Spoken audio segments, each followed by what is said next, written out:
साल 2020 के उत्तर पूर्वी दिल्ली दंगों की सबसे चर्चित और सबसे दर्दनाक घटनाओं में से एक थी इंटेलिजेंस ब्यूरो आईबी के अधिकारी अंकित शर्मा की हत्या। करीब 6 साल बाद इस मामले में अदालत ने अपना फैसला सुनाते हुए पूर्व आम आदमी पार्टी पार्षद ताहिर हुसैन समेत 5 दोषियों को उम्र कैद की सजा सुनाई है। लेकिन इस फैसले की सबसे बड़ी बात सिर्फ सजा नहीं है, बल्कि अदालत की वो टिप्पणियां हैं जिन्होंने उस रात हुई बर्बरता की पूरी तस्वीर सामने रख दी। अदालत ने साफ शब्दों में कहा कि ये कोई सामान्य हत्या नहीं है, बल्कि ऐसी क्रूरता थी जिसे देखकर इंसान की रूह कांप जाए। कड़कड़डूमा कोर्ट के अतिरिक्त सत्र न्यायाधीश प्रवीण सिंह ने अपने फैसले में कहा, अंकित शर्मा को केवल उनकी धार्मिक पहचान की वजह से निशाना बनाया गया। अदालत के अनुसार यह हत्या किसी अचानक हुए झगड़े का नतीजा नहीं थी, बल्कि उन्मादी भीड़ ने उन्हें घेर कर बेहद निर्ममता से मार डाला। कोर्ट ने कहा, जिस तरह से इस अपराध को अंजाम दिया गया वो न सिटिंग एंड सिकनिंग यानी कि इतना घिनौना और विभत्स था कि उसे शब्दों में बयां करना मुश्किल है। अदालत ने अपने आदेश में उस पूरी घटना का जिक्र किया है जिसने पूरे देश को झकझोर दिया है। फैसले के मुताबिक अंकित शर्मा पर 1-2 नहीं बल्कि 51 गहरे चोटों के निशान पाए गए हैं। पोस्टमार्टम रिपोर्ट के अनुसार उनके शरीर पर कई जगह गंभीर घाव थे और अदालत ने कहा कि इतने वार इस बात का संकेत है कि हमला केवल हत्या करने के लिए नहीं बल्कि अत्यधिक क्रूरता के साथ किया गया।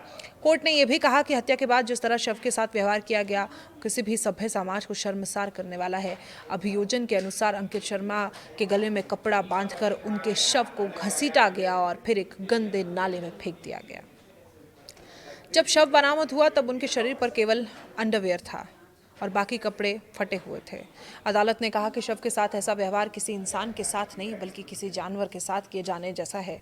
और सजा सुनाते समय अदालत ने दोषियों की उस दलील को भी खारिज कर दिया जिसमें उन्होंने दया की मांग की थी। कोर्ट ने कहा कि जब अपराध किया था तब पीड़ित के प्रति कोई दया नहीं दिखाई गई थी, इसलिए अब केवल दया की अपील के आधार पर सजा कम नहीं की जा सकती। अदालत के अनुसार यह अपराध समाज की सामूहिक अंतरात्मा को झकझोरने वाला था और ऐसी घटनाओं पर कानून का सख्त संदेश आना जरूरी है। इस मामले में अदालत ने यह भी माना है कि हत्या धार्मिक आधार पर की गई थी, यानी अदालत के निष्कर्ष के अनुसार अंकित शर्मा को उनकी पहचान के कारण निशाना बनाया गया और इसी वजह से अदालत ने इस अपराध को सामान्य हत्या से कई ज्यादा गंभीर माना है। ये पूरा मामला फरवरी 2020 में उत्तर पूर्वी दिल्ली में हुए दंगों से जुड़ा है। उन दंगों में 50 से अधिक लोगों की जान गई।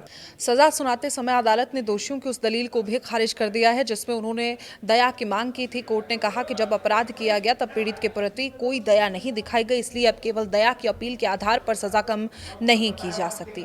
अदालत के अनुसार यह अपराध समाज के सामूहिक अंतरात्मा को झकझोरने वाला था और ऐसी घटनाओं पर कानून का सख्त संदेश जाना जरूरी है। इस मामले में अदालत ने यह भी माना कि हत्या धार्मिक आधार पर की गई थी, यानी अदालत के निष्कर्ष के अनुसार अंकित शर्मा को उनकी पहचान के कारण निशाना बनाया गया और इसी वजह से अदालत ने इस अपराध को सामान्य हत्या से कहीं ज्यादा गंभीर माना। यह पूरा मामला फरवरी 2020 में उत्तर पूर्वी दिल्ली में हुए दंगों से जुड़ा है। उन दंगों में 50 से ज्यादा लोगों की जान चली गई थी, सैकड़ों लोग घायल हुए थे। उसी दौरान आईबी अधिकारी अंकित शर्मा लापता हो गए थे। अगले दिन उनका शव एक नाले से बरामद हुआ था। पोस्टमार्टम रिपोर्ट में उनके शरीर पर उनके गंभीर चोटों का उल्लेख किया और जिसके बाद ये मामला पूरे देश में चर्चा का विषय बन गया था।